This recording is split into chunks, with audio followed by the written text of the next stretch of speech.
Hey guys, what's up? How are you? It's Dr. Daniel Davids. I'm the traveling physical therapist, and I'm here talking about the 400 Fewer Falls Initiative. And I have a very special guest today. I got Charlie Craig with me from Home Helpers Home Care. That's always a little bit of a tongue twister for me. For Home Helpers, Home Helpers Home Care, and he's gonna share something really incredible that he does. And he's one in a million. I got a chance to hang out with him, and I'm blown away by this guy. He has an incredible origin story. And I can't wait to share with you guys exactly what it is that he does. And I think, well, you know what? I'm not going to take up too much time. I'll let him talk. Charlie, thank you very much for coming by, man. Thank you, Danny. And you're too kind. I really appreciate the, that warm greeting. That's awesome. I'm as happy as you are to be part of this. I think that falling is, it is the number one cause of injuries and problems that a lot of the seniors have. And I think we're both in the field because we're, doing it from the heart, and we're trying to take care of people and make sure they're safe. And my whole thing with Home Helpers is trying to keep people safe and comfortable with, really good aids in the comfort of their own home. And that's really what it's all about. Keeping them out of nursing homes and keeping them where they want to be with their family and with somebody who can take care of them. I think that's awesome, Charlie. I really do. I think you have something really incredible going on. I think people need to hear about it because people, when they hear more about what you do, I think there's a certain stigma, and I think you're going to clear that up. And I think there's certain thoughts that people have, and you're going to set everyone on the right path. You have an incredible program. I'm going to jump right into it. But first, I got to ask you, what's something that made you happy today? If you don't mind me asking, Charlie. Well, my son and I both shared pretty big milestone birthdays recently. Hey. And we've been trying to get a reservation at Peter Luger's Steakhouse in Brooklyn. And okay. We struck out on the weekends, and I just went through it. I'm like, all right, we're going to go next Wednesday because I can get a time. I got a reservation, so I'm pretty pumped about that. That's awesome, man. Are you a big steak lover? Peter Luger steak, yeah, I'll take that any day. I don't think I should be eating it every day, but I would take it.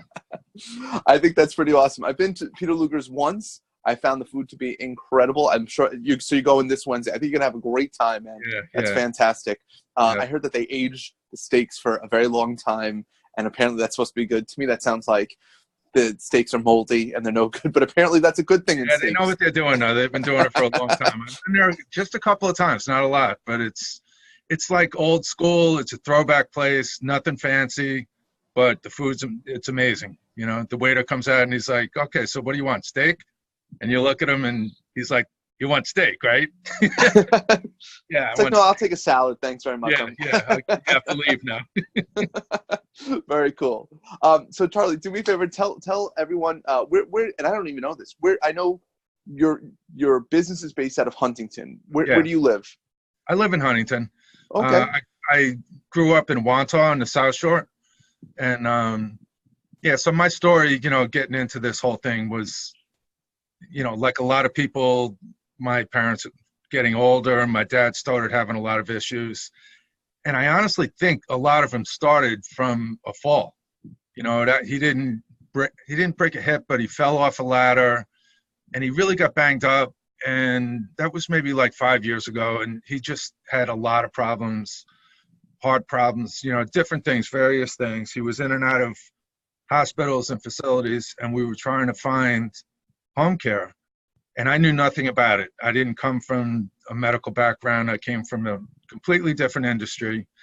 And, we were so confused, and we're getting different answers and calling a bunch of different places, and people didn't show up. And it was just really frustrating. And, I decided that I could do something and I could help people. And I knew exactly what people faced because I was facing it myself, with my mom and my brothers and sister. And I got into this about a year ago, and, it is nothing more rewarding than you see a couple and the wife is healthy and the husband's having a really hard time and she needs a break and he needs to be, taken care of to make sure he's safe. And, you see the smile on the wife's face when she knows that you have a good aide and she can get a break, and the husband's going to be safe and comfortable, and be able to stay home and not go to a nursing home.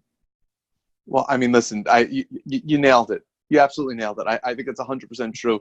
Now, you said something very important, and I want to bring it back to this.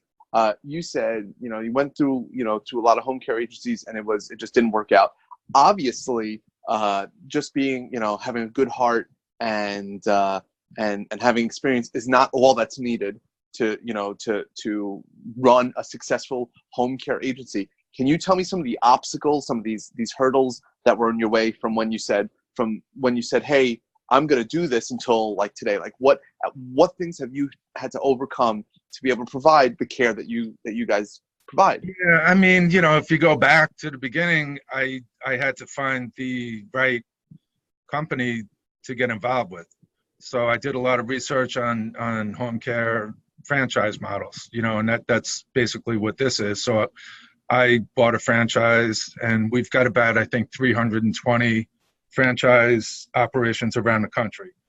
I liked Home Helpers. They're not the biggest, but they have everything the big ones do, but they've got more of a personal touch on the corporate side. The training is fantastic. They offer training programs for the caregivers. There's reward programs for caregivers. They really recognize that I might be the owner, but the caregiver is really the most important part of what we do. Without them, we have nothing, So, starting a business, basically, I had a background in sales, so I'm comfortable in that part, but I don't know administration. I don't know, the financial side of it is, but you learn the software and you learn how to deal with that. I'd say that the biggest problem that we all have right now, once you get going, and I'm going pretty good now, not where I want to be, but, I feel like I'm taking care of people and going in the right direction. But the hardest part is finding good caregivers. That's the hardest part, and then when you have good caregivers, I think the second hardest thing is meeting people and trying to match personalities. I tell people sometimes it's like I'm a matchmaker. I'm trying to put people together that get along. You're going to have someone in your home, and you don't want to have somebody in there that you don't feel comfortable with. So those two things are really the most important to me. I mean, I think when it comes to having someone coming into the home, like, I mean, obviously that's what me and my staff, we do the same thing. So coming into someone's home, so often that first time they open that door, you could see they're almost like clutching that door, like it's uncomfortable. You're letting a stranger into your home, and especially in a position where we see people the most, when we see people who are in need, they're very vulnerable. Yep. So I think it's very important. I think being a matchmaker is a very important thing, and I think that's probably what brings you to the cream of the crop here, brings you to the top of the field, because I don't think a lot of people are doing that. I think it's wonderful. I think it's a really great thing. You have this really, and listen, I got to speak with you, and we hung out, and I thought, I get it. Like, I get it. I could see why, you have a good eye for people, and obviously you have a background. We were talking about background in sales and everything. So I know that you can find the right people, and obviously that's the biggest hurdle. But I think it's one of your strengths. So I think kudos to you. Kudos to you. And same with you. When we met and hung out, my takeaway was you care. You're doing this for the right reasons. You care about the people that you're taking. You're going in their homes, and you're doing the same thing I'm doing, just a little bit differently. But it's just as important. And if we don't care about the people, treat them like our own family, it's not going to work.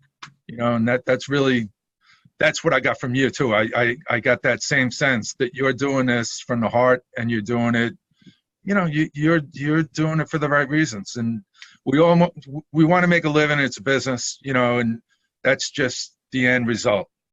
What goes into it is what's making us, people that other people want to work with. And it's not about the money, it's about taking care of people.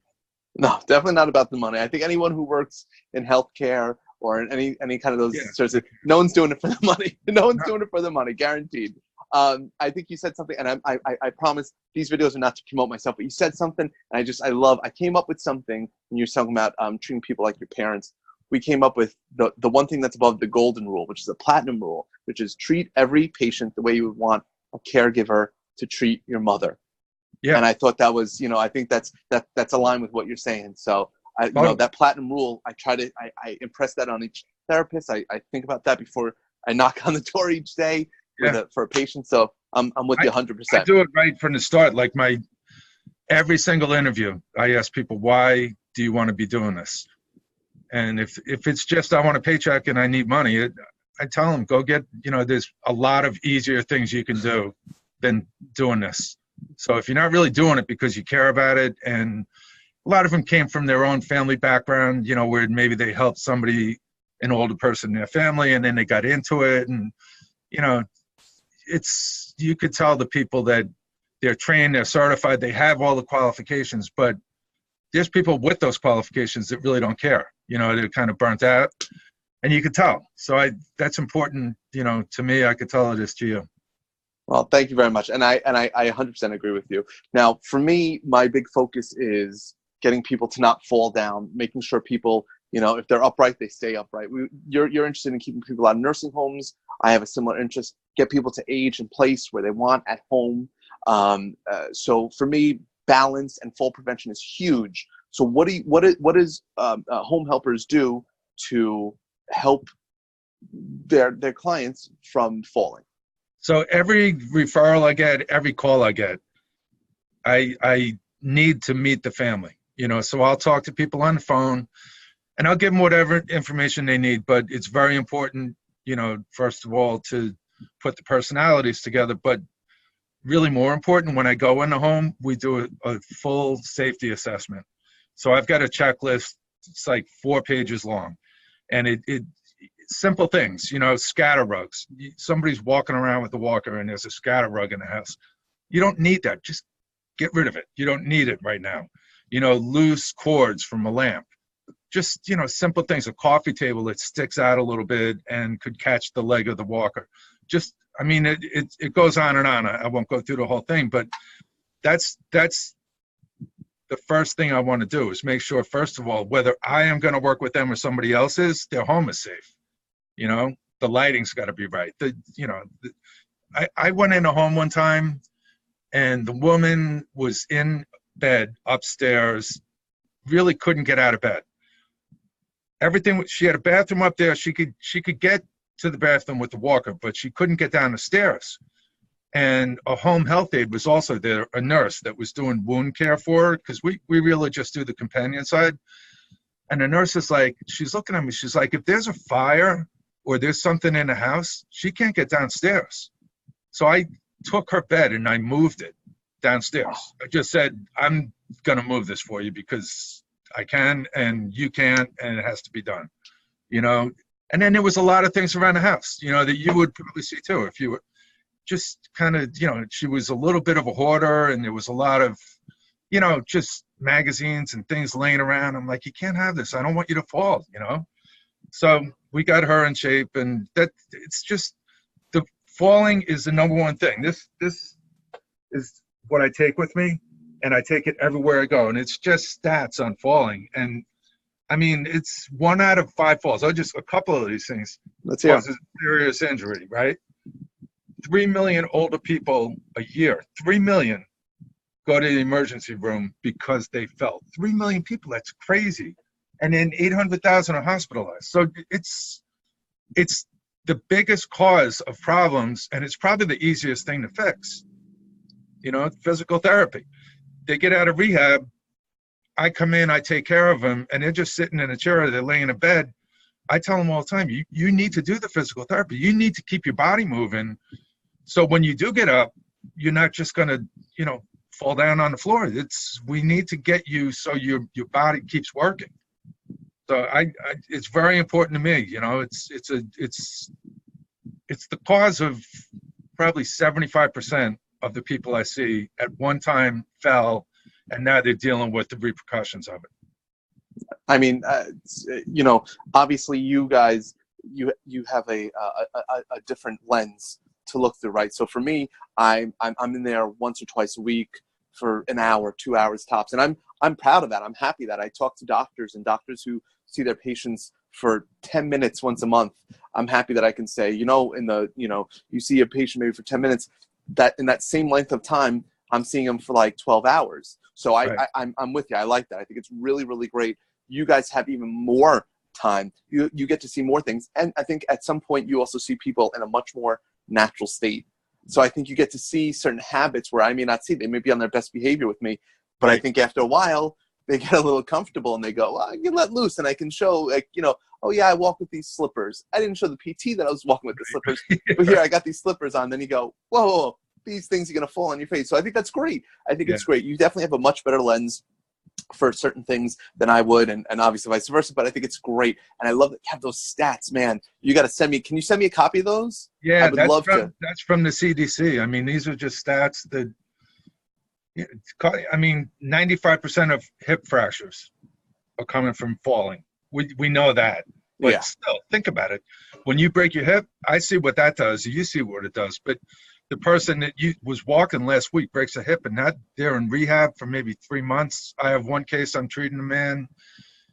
He's been out of rehab 3 months. He was in rehab 3 months. He could walk with a walker, but he is nowhere close to what he was before he broke his hip. And it's, he's working at it. He goes to physical therapy, and he gets up. I always encourage, the aide that's with him, and so does the wife, to walk, use the walker, go outside, keep moving. But it started with a hip, and that happened from falling.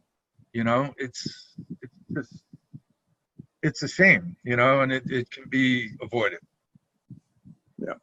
Now, I had mentioned earlier that there's sometimes a stigma or even just misinformation about what you guys do. So let's just say that every baby boomer, right, every child of a senior right now is listening to you. What piece of information do you want to scream from the mountaintops to let them know, hey, there's something off, or you're thinking maybe a little off, or maybe you think this, but it's actually this. Like, what one piece of advice, or not even necessarily a piece of advice, but what correction can you put out there? I can speak to it from my own personal experience.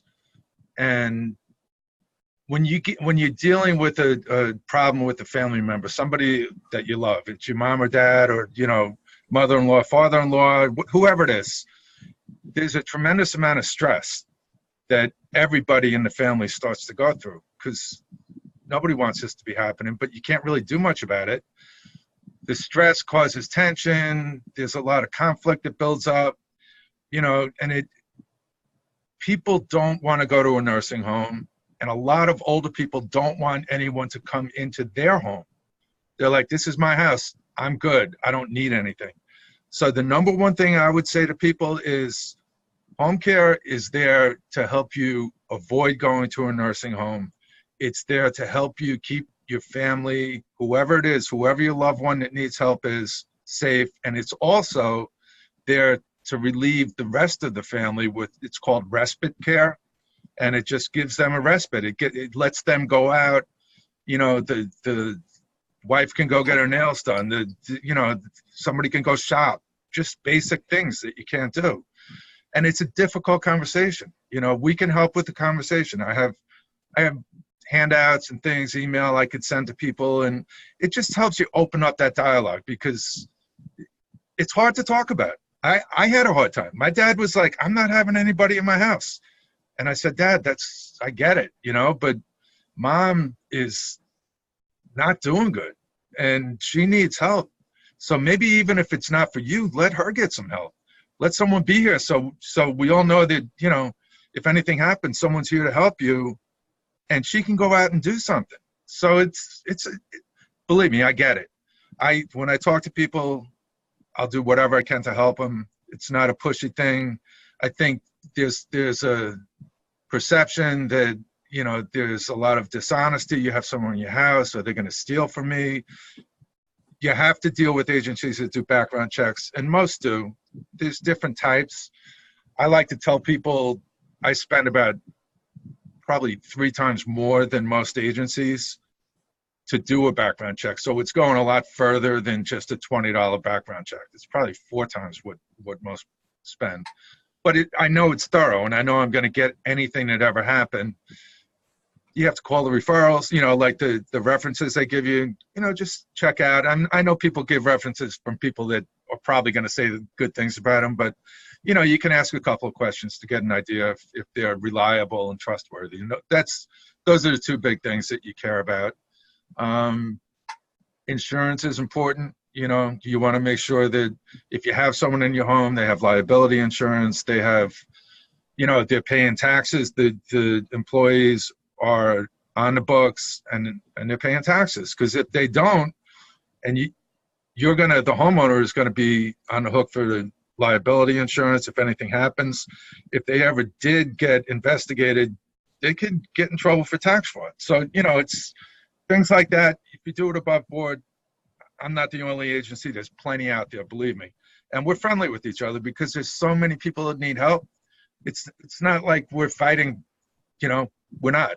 We help each other. If I get a case, it's something I can't do. It's medical care that I can't do. I know people that can do it. If I see somebody, they don't need home care, but they need physical therapy, I call you. Thank you. I appreciate it. But that's, we're trying to take care of people and do what they need. And sometimes they don't need what I do. And I'll tell them straight up, this, you're not ready for this, or maybe you're beyond this, but it's, you just need people you can trust and people that you want to work with, and that's human nature. Yeah. Now, Charlie, as far as the services you provide, obviously it sounds like there's a lot that's encompassing what you guys do as companion care.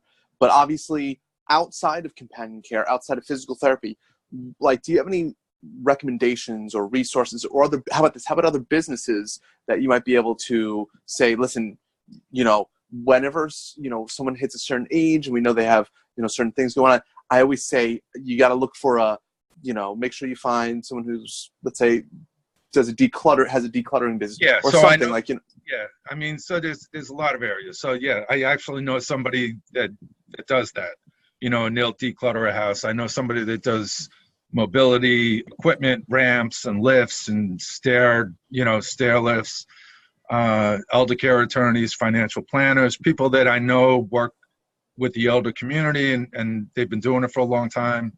They're trustworthy. What we do, we try to do a 24 care program.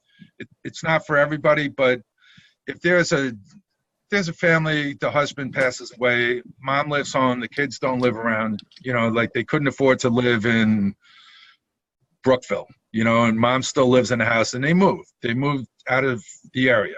So she's really alone. They don't want to pay for 24-hour care, and I don't blame them. Most of it's out of pocket. Medicare doesn't cover it. At some point they will, but they're not now. So what we try to combine the caregiving, companion care in the home. That's the most important thing we're doing. But then we also combine technology. So we have a call center. We have the alert system that you could wear. It could be on your wrist. It can be around your neck. Some have fall sensors, some don't. It depends on what you need. But that technology, lets everybody know that if something happens, you fall or you have a problem, you think someone's outside the house, you can press a button. It goes to a call. It doesn't go to 911 or a paramedic, which a lot do. Ours goes to a call center that has a history right in front of them on a screen, and they know the family members. If they've probably talked to these people before, they kind of know what's happened before. So the technology is the second. They also can call in and do wellness checks. So a lot of people have problems getting up, going to bed. They get nervous, they stress. We can set up calls. We're going to call you at 8 o'clock in the morning when you get up, check in, see how you had a good night, any problems, anything you need. And then we'll call again at night if they want. Same thing. You comfortable? Did you have a good day? Sometimes they just want to talk to somebody. But if something is going on that call, we have a list and we'll call somebody in the family and say, hey, you know what? Mom didn't sound so good today. Maybe you should check in and see what's going on. So that's like the technology side. And then we also incorporate a meal plan that's, it's designed for seniors. It's low in sodium. It's just got the nutritional value that they need. So it's not something a lot of people take advantage of. I don't push it, but it's there. So, you know, we try to cover everything without having people need to pay for 24 hours of home care every day. Sure. Okay, the next few questions, these are going to be these are lightning round questions. So let me okay. Yeah, take your water. Take your water. I completely understand.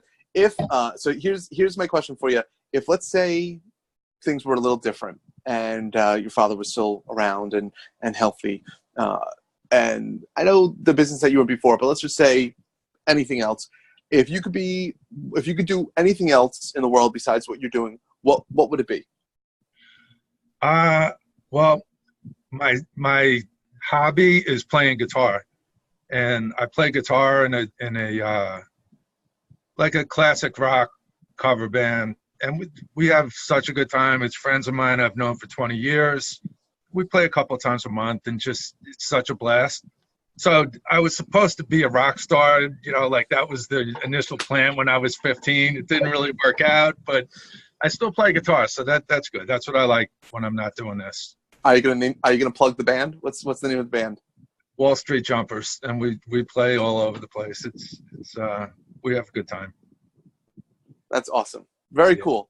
Very cool. All right. So, what's a piece of advice that you're better at giving than taking? Communicate with your family about the things that you see before they start to happen, you know. And it's, you know, as a guy growing up with a stoic man as a father, there wasn't always communication that you know, you didn't talk about your feelings, you didn't talk about things, you just kind of like just push through everything, you know. And I see things that families deal with now that maybe if they had talked about a little earlier, they could get ahead of. You know, just one example, like if you have an older parent, somebody that potentially might need at some point to go to a nursing home, don't wait until they need to go. Take a couple of trips and just say, let's go look around. Let's check out like 3 or 4 of these places. And then, you know, in 5 years, if something happens, 10 years, something happens, we know which one you like. You don't have to start like doing a crisis thing and just go where they send you, you know. And somebody told me that, and I thought that was a really good piece of advice. You know what? Communication with any relationship obviously is amazing, and I think you nailed it 100%. It's also very difficult to have honest, truthful communication with family members because, you know, sometimes there's power issues. Obviously, you know, you're talking about a father, so there's, you know, you have to be able to talk a little differently to a father than you would to a son, obviously. Yep. So I think that's good. But, you know, just having that background, obviously, you and your son will have a deeper, you know, a deeper relationship. And I'm sure, you know, of course. I mean, that's. I mean, you try to learn from what you experience and do it differently, but believe me, I've screwed up many things too. I'm not perfect. You know, you just try as hard as you can. You know, if you make a mistake, you learn. Sure.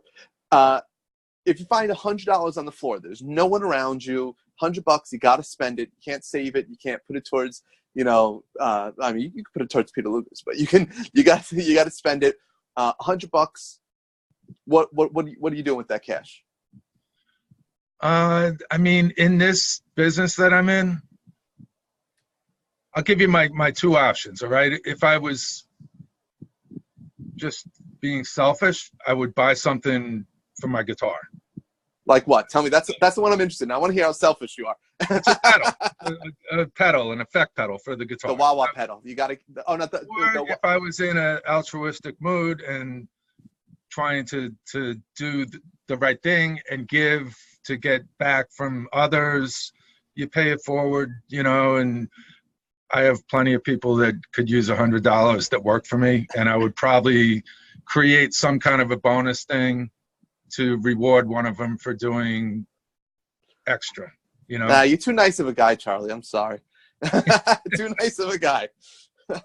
I like that answer. Charlie, okay, so before we plug Home Helpers one more time, is there anything else you guys have going on? I know that you guys do free in-home consultations. Yes. Is there anything like that we can tell people, like, hey, you know, there's obviously a lot of home care agencies, companion care agencies out there, like, but we got this going on. Is there anything you want to like tell people, something maybe that's short-term or anything like that? Yeah, I mean, the Care 24 program is different. No one else is really doing that. You know, anybody that's on here that's taking the time to listen to this, there are times where I can discount, you know, like something for a family that is really looking for help. You know, I do a couple hours just to have someone go in and test the water, see how it is, you know.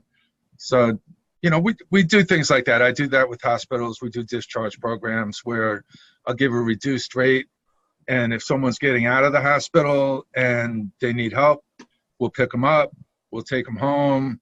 We'll make sure they're comfortable, make the bed, whatever needs to be done to get them set up, go out, shop, fill the refrigerator, come back and spend 2 or 3 hours at a really discounted rate just to get them, you know, get them comfortable. That's awesome. Charlie, thank you so much. Tell people, how do we find you? We want to get in touch with you, Charlie. What do we have to do? Yeah, so it's Home Helpers of Huntington, and you could search, you'll find us. My phone number is 516-448-8631. I'm pretty much available anytime. You can call me at night. I get up early, I work late. You can call me anytime. The website is Home Helpers Home Care of Huntington. And, you know, we'd be happy to help anybody out, and I know you will too. And, you know, we're going to keep working together to make sure people are safe, you know? That's excellent. Charlie, that's right. homehelpershomecare.com. Check it out. He gave you the number, but just one more time again, 516-448-8631. Is that correct? That's cool. it. So I got your website right over here. So check it out. I'm telling you, this guy is phenomenal, and everything he touches is gold. So if he's sending someone to you, if Charlie the matchmaker is sending someone to your house, you can guarantee it's going to be a good fit. Charlie, thank you guys. Thank you so much. I really appreciate your time. You are awesome, my friend. Thank you so much. You too, man. You're doing a good thing. Thanks. Thank you.